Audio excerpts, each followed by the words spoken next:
ನೋಡ್ತೀವಿ ಈ ಪ್ರಾಪ್ತಿ ಆಗಿದೆ. ಇವು ಎಕರೆಕ 50 ಚೀಲ ಗೊಬ್ಬರ ಹಾಕಿವಿ. ಅಂಗಡಿಯವ್ರು ನೋಡಿದ್ರೆ 2 ವರ್ಷ ಆಯಿತು ಗೊಬ್ಬರ ಎಣ್ಣೆದು ಬಾಕಿ ಕಟ್ಟಿಲ್ಲ. ಈ ವರ್ಷ ರೇಟ್ ಐತೆ 20,000 ಅಂತೇಳಿಗೇಸಿ ನಾವು ಖುಷಿ ಪಟ್ಟಿದ್ವಿ. ಅಸಲು ಕಟಿಂಗ್ ಆಗೋ ಟೈಮಿಗೆ ಬಂದುಗೇಸಿ ಆಣೆಕಲ್ಲು ಬಿದ್ದು ಎಲ್ಲ ಲುಕ್ಷಣೆ ಆಗೈತೆ. ಸ್ವಲ್ಪ ಸರ್ಕಾರದವರು ನಮ್ಮೆಲ್ಲ ಕರುಣೆ ತೋರಿಗೇಸಿ ಏನೇನೋ ಪರಿಹಾರ ಹೊಂದಿಸಿಕೊಡ್ಬೇಕಂತೇಳಿ ವಿನಂತಿ ಮಾಡಿಕೊಳ್ತೇವೆ. ಆದರೂ ತಾಲೂಕು MLA ಮತ್ತು ತಹಸೀಲ್ದಾರವರು ಬಂದುಗೇಸಿ ನೋಡ್ಕೊಂಡು ಹೋಗೇಸಿ ನಮಗೆ ಏನಾನ ಇಟ್ಟು ಪರಿಹಾರ ಕೊಡ್ಬೇಕಂತ ಬೇಡಿಕೊಳ್ಳುತ್ತೇವೆ. ಯಾವ ತಾಲೂಕು ಇದು? ಯಾವ ದೇವದುರ್ಗ ತಾಲೂಕು ಕರಿಯಮ್ಮವ್ರು ಅಂತೇಳಿಗೇಸಿ MLA ಅವ್ರಾರ್ರಿ. ಅವ್ರು ಬಂದುಗೇಸಿ ನೋಡಿಗೇಸಿ ನಮಗೆ ಇದು ಮಾಡ್ಬೇಕು. ಇಲ್ಲ ಅಂತಂದ್ರೆ ಅವ್ರು ಏನಾನ ಇದು ಮಾಡಲಿಲ್ಲ ಅಂತಂದ್ರೆ ರೈತರಿಗೆ ಭಾಳ ತ್ರಾಸ ಆಗ್ತದ. ಗೊಬ್ಬರ ಎಣ್ಣೆದವ್ರು ಭಾಳ ಕಿರಿಕಿರಿ ಮಾಡ್ಯಾರ.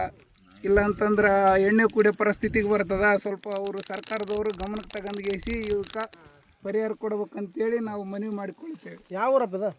ಇದು ಪರ್ತಪುರ ರೀ. ಪರ್ತಪುರ. ನಾವು ಇವತ್ತು ರಾಯಚೂರು ಜಿಲ್ಲಾ ದೇವದುರ್ಗ ತಾಲೂಕು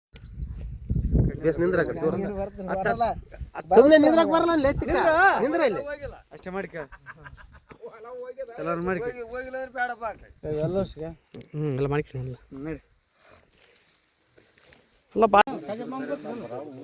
ಅಲ್ಲ ಇಲ್ಲಿಂದ ಬೆಳೆ ಹಾನಿ ಆಗೋದವ್ರು ಎಲ್ಲರೂ ಇಲ್ಲಿಂದ ಸ್ಟಾರ್ಟ್ ಹಿಡ್ಕೊಂಡು ಹಿಂದುವರಿ 200 ಅಂತ ಎಕರೆ